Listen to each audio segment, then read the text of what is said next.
My family consists of two siblings that are my mom's with another husband, and one younger sibling that is same dad, same mom, and another sibling that is not blood related at all, but we grew up together. So he lives with me, so he's practically my brother.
Some of my microsystems have consisted of marching band, which was a big part of my life.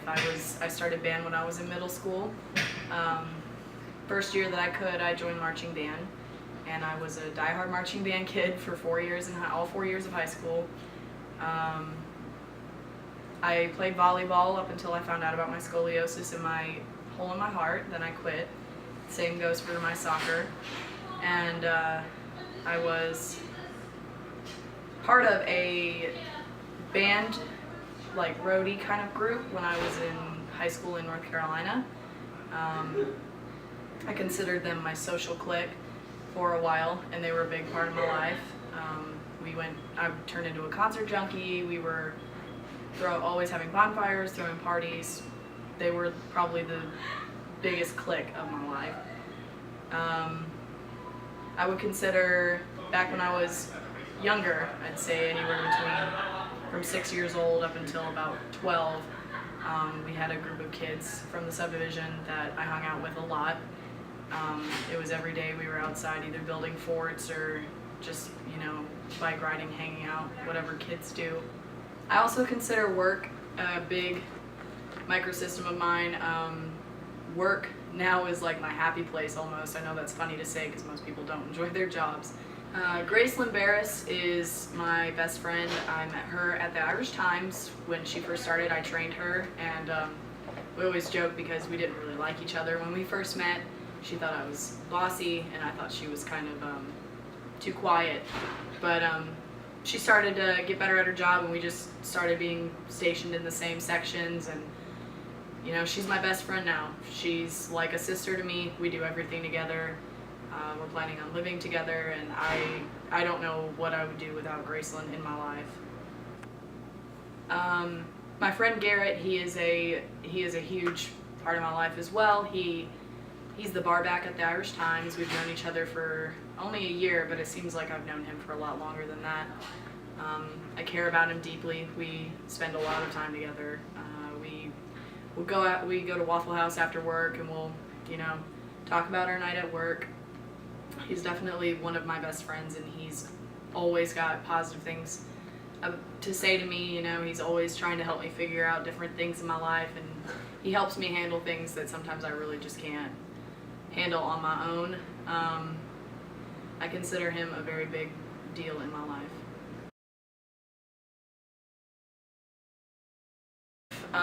My mom, when I was in elementary school, would always come in to the school parties, and she would, she'd practically be the one running the parties. My teachers always loved her. The whole school knew who Betty Grady was. My dad was my soccer coach for the few years that I did play, and of course when he wasn't working, he coached when he was able to, and that was really awesome in helping me because I could practice with my dad at home, and he was my coach out, in the actual field.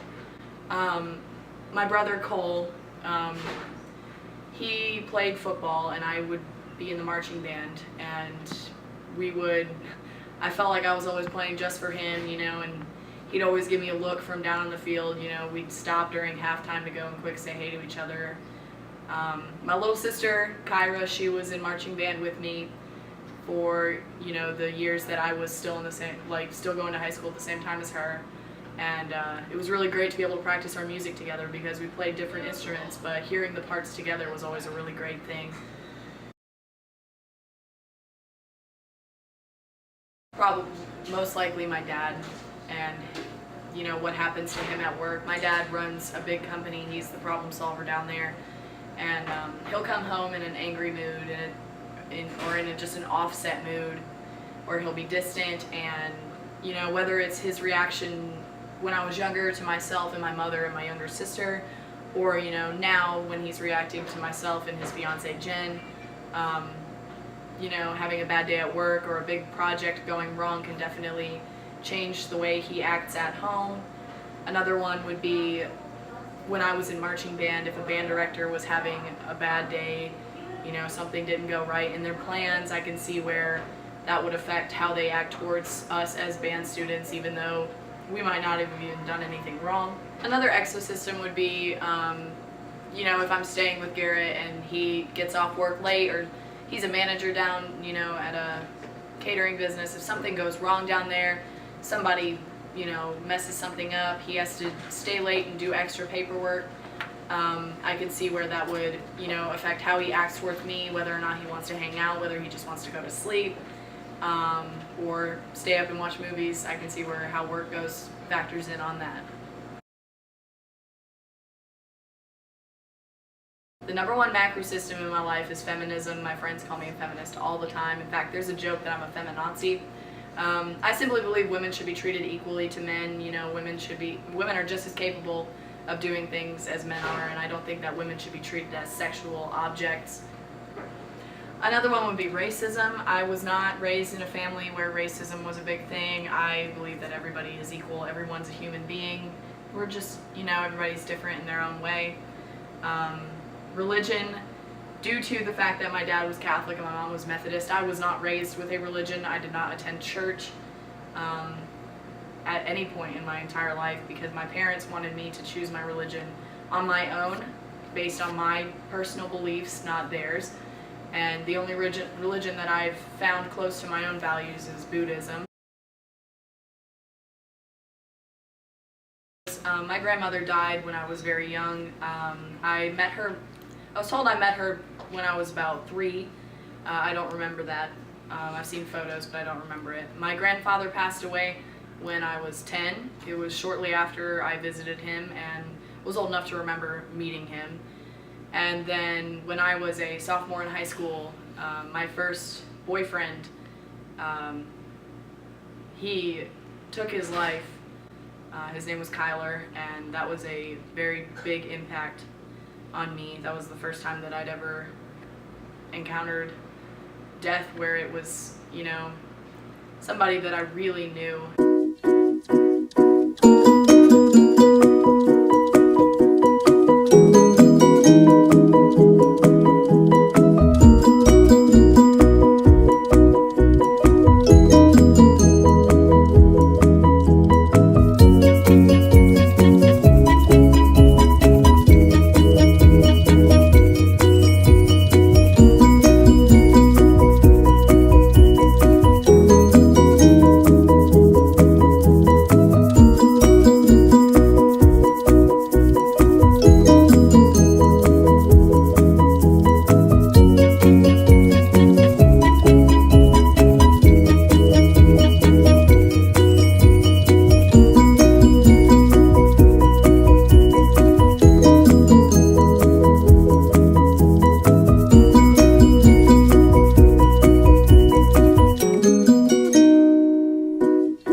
been a big influence in my life.